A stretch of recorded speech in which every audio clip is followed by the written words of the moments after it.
The trade comes after a tumultuous summer for the Knicks, who fired Phil Jackson after a disastrous tenure as team president and hired Scott Perry as the new general manager.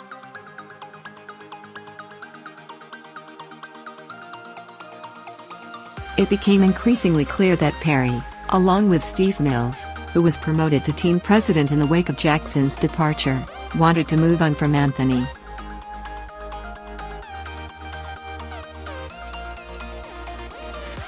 Both Perry and Mills have repeatedly expressed their desire to commit the struggling Knicks to a rebuilding plan that would emphasize youth and defense.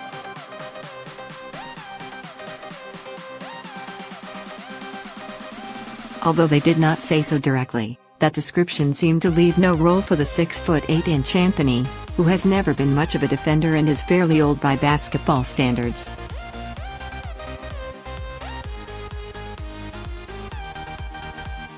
With Saturday's deal, the Knicks signaled the continuation of a youth movement centered on Kristaps Porzingis, their 22-year-old power forward.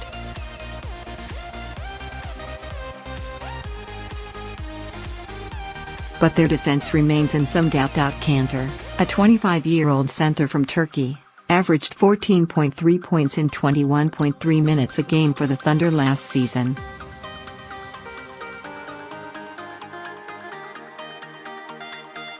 But Billy Donovan, the coach of the Thunder, had such little faith in Kanter's defensive abilities that he could not keep him on the court in a playoff series against the Rockets last season.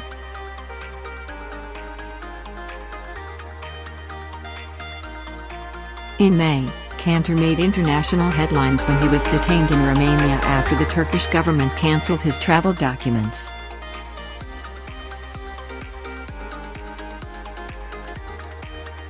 Kanter, who was later allowed to return to the United States, has been an outspoken critic of President Recep Tayyip Erdogan.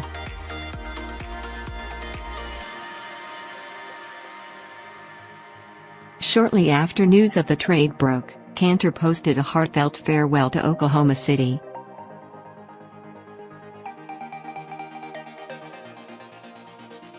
The Thunder will be Anthony's third N.B.A. team in a professional career that began in 2003, when he was selected by the Denver Nuggets with the number 3 pick in the draft not long after he led Syracuse to an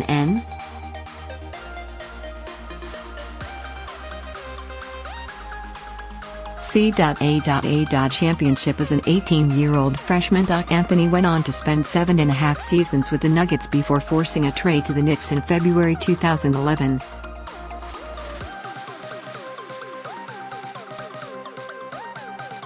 It was a controversial deal that the Knicks owner, James Dolan, approved over the objections of Donnie Walsh, who was then the team president.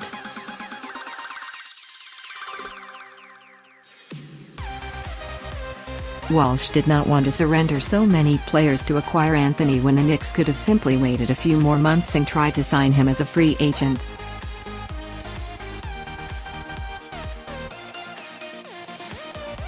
With the Knicks, Anthony continued to play at a high level and was an all-star in each of his 6 full seasons with the team.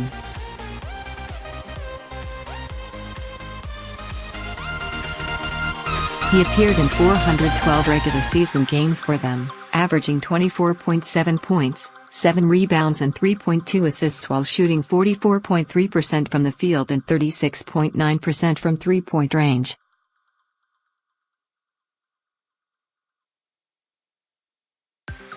For much of his tenure at Madison Square Garden, he was also the team's most popular player, a reputation owing to his wizardry on offense, his generally friendly demeanor and the fact that he had roots in New York, having been born in Red Hook, Brooklyn, before moving to Baltimore.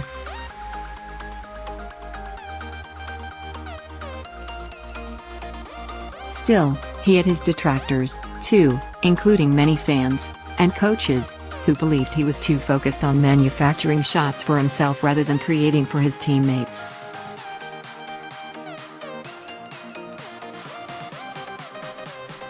And Anthony's individual success with the Knicks did not translate into something larger.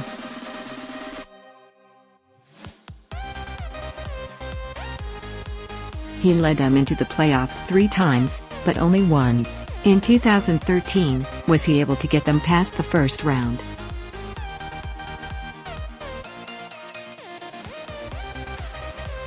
In his final 4 seasons with the Knicks, they had an almost unthinkable record of 117-211.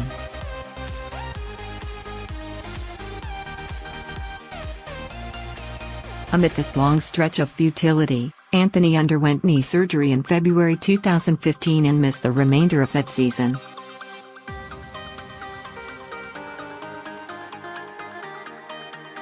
In the 2 seasons that followed, he looked, at times, older and slower, although he was still a premier player.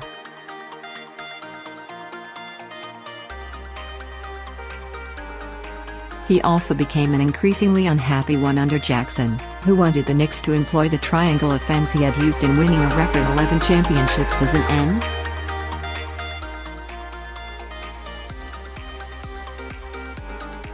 B.A. Coach in Chicago and Los Angeles. But Anthony, many of his teammates and, for that matter, much of the N.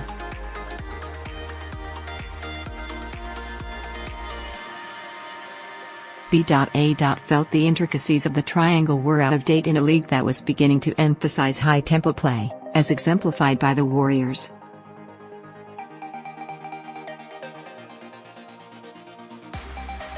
Still, it was Anthony's opposition to the triangle that stood out, and no doubt irked Jackson, who resorted to aiming barbs at Anthony on social media, perhaps to help convince him that he would be better off elsewhere.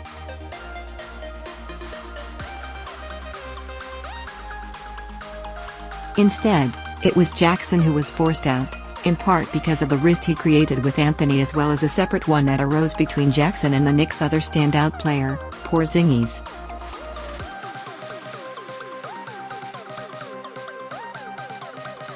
Jackson's ouster initially made Anthony, with 2 years still to go on his Knicks contract, look like the survivor.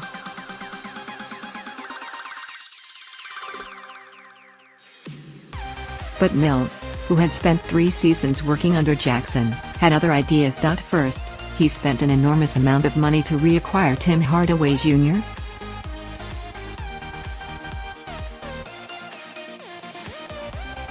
A 25-year-old, 6'6" swingman who had originally been drafted by the Knicks before Jackson rated him.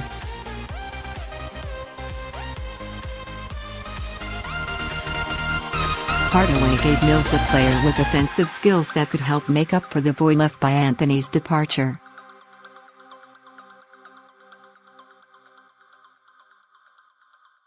Once Perry joined the organization, he began to search for a team that wanted Anthony and where Anthony would actually be willing to go.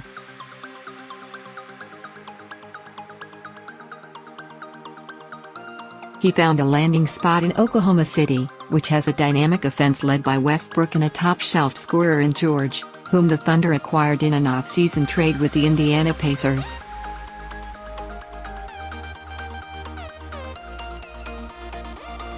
With the Thunder, Anthony now has a more realistic chance of winning his first NBA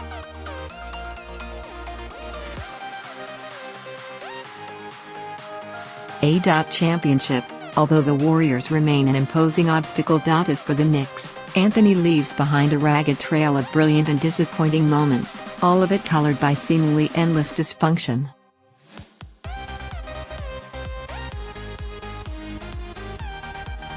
He loved playing in New York and being a part of the city's fabric. But for Anthony, the Knicks and all of their many impassioned fans, his long run here ended up as a profoundly bittersweet experience.